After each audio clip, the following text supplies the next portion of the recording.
Should have filmed this inside, really. It's really windy. Welcome to Wales.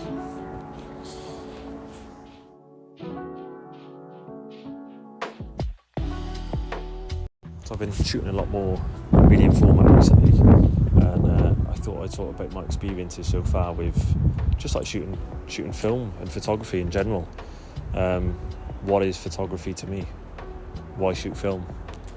Why did I go from shooting digital to film and now mainly medium format, because that's what I tend to shoot on, which is why I've got this around my neck. So I've only been shooting medium format, well, film in general. 35mm I started off at with my Canon A-1, which I'll show you now.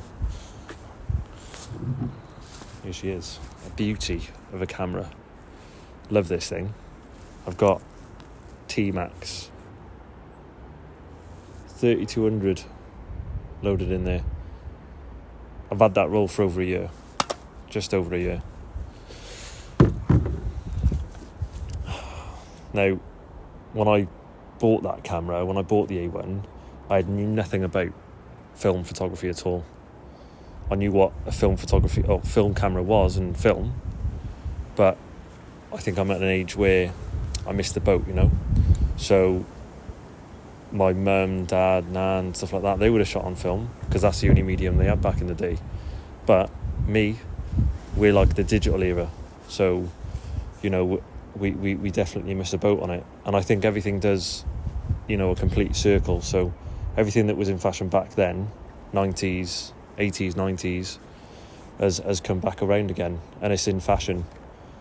Maybe for wrong reasons, I think. Maybe it's in fashion because it's an aesthetic rather than actually people enjoy using that format, I think. Not to say it's bad, not knocking it at all, but there is that.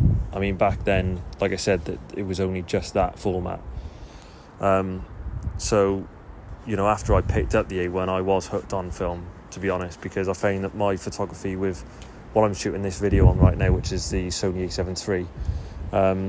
Now that camera, I mean, I picked up a few years ago when they came out. I think it was 2018, and you know, when I was using that camera, I was shooting a lot of commercial stuff, a lot of motorsport. So obviously I don't really tend to share those photos on my socials because, you know, it's paid work, so I kind of keep that aside. But I found myself going into street photography as well, and just knowing that I've got no limitations. I've got 2 SD cards, 128 gig. Just go out and just spray, you know, whatever you've seen a shot. There was no process. It was just autofocus, continuous autofocus, high plus drive, and just shoot. You know, the Sony especially, and most mirrorless cameras these days, they're so good at, their sensors are awesome. So low light, who needs a flash? Yeah, these days, just crank it up, 20,000 ISO, you're sweet. Kind of gone are the days of being able to not really have a usable photo after like ISO 800, you know, without stopping down to like f1.8. Yeah, you can really like push the limits of these cameras, and they're not even breaking a sweat. They're fine. So, you know, digital is great, don't get me wrong, and it is, you know, in the moment, you know, we are in the digital era and we've got awesome tech that we can use.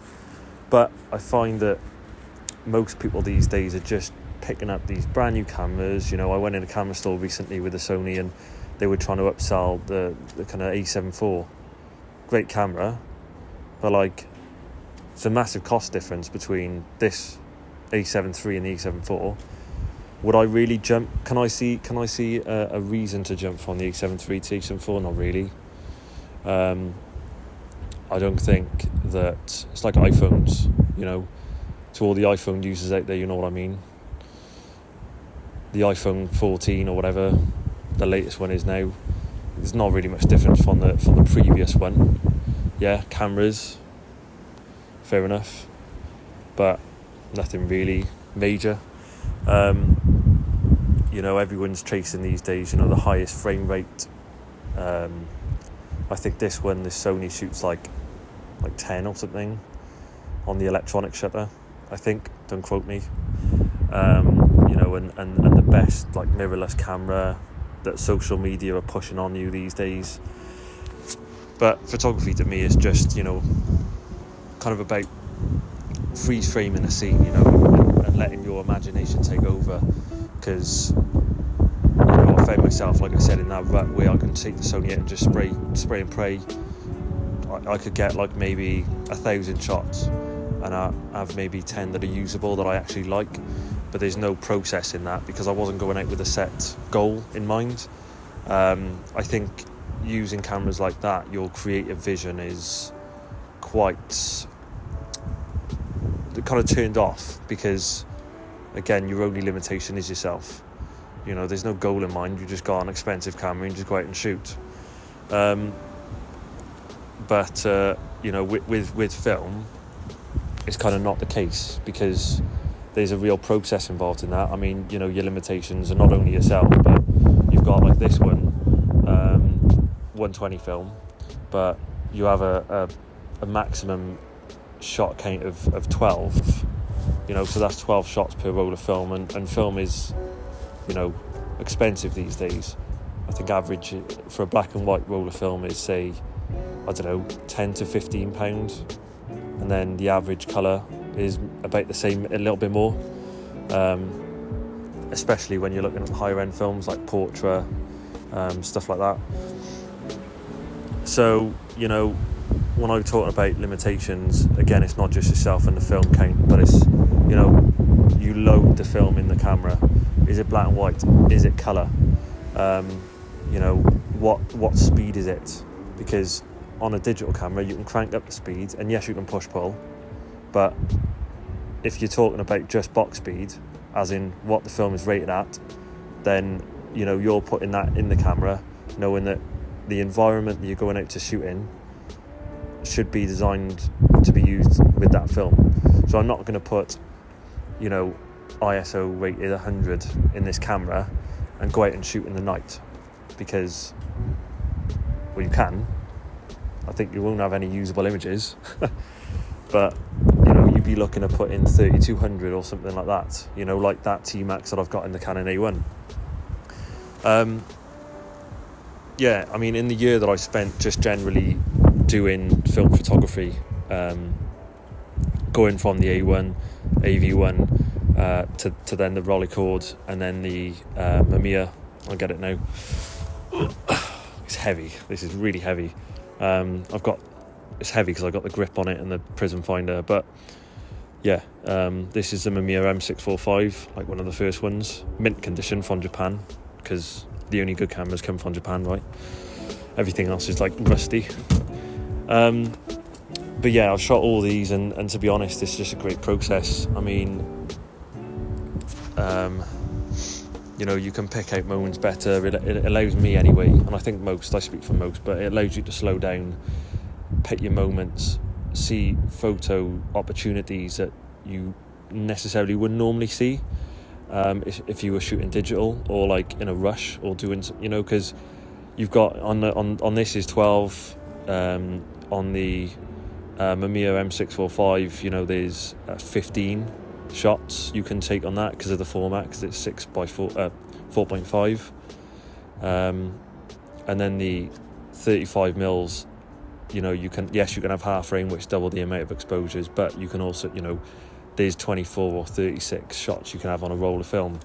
All film is expensive these days, but I think that if anyone hasn't tried film yet, definitely pick up a film camera and give it a go, because it's really good, especially if you find yourself in a rut like I did, and you want to maybe just kind of become more creative again, just learn a new process, even though it's not technically new to you, but it's been around for so long, and there's a reason, I guess, why people are still shooting film these days, and more people are shooting it now as well, because again, hopefully it's not just an aesthetic reason, Although I know that there's some there's some impression of that just because of the way that modern mirrorless cameras look. Some are copying the style of an old, SLR camera. So yeah, maybe in its aesthetic, but I think in general people enjoy the process. More and more people are becoming to develop film as their kind of professional body of work as well. So a lot of photographers that I follow on social media, Ribsy especially. I like a lot of street photography, so Ribsy's one up there for me. What I relate to, I guess the most is him, just because I watch a lot of his videos. His awesome content, quite informative as well. He does test different cameras out too. But there's loads of guys that I follow on social media doing this. YouTube is new for me as well, so you have to bear with me because the production quality is nowhere near as good as them. I'm currently shooting this video in my back garden. It's freezing and it's windy, so hopefully the audio and everything comes out okay. I've got some microphones on order too, so hopefully we'll do some street stuff soon. But in general, I mean, it's a good process. Try it out if you haven't done so already. Pick up a camera. Cheap cameras are cheap, but film's quite expensive, so bear that in mind. I'm interested to know though, what is photography to you, and why would you shoot? What do you shoot on? Film, digital? What genre do you shoot? And why? Yeah, what is photography to you? Yeah, cheers.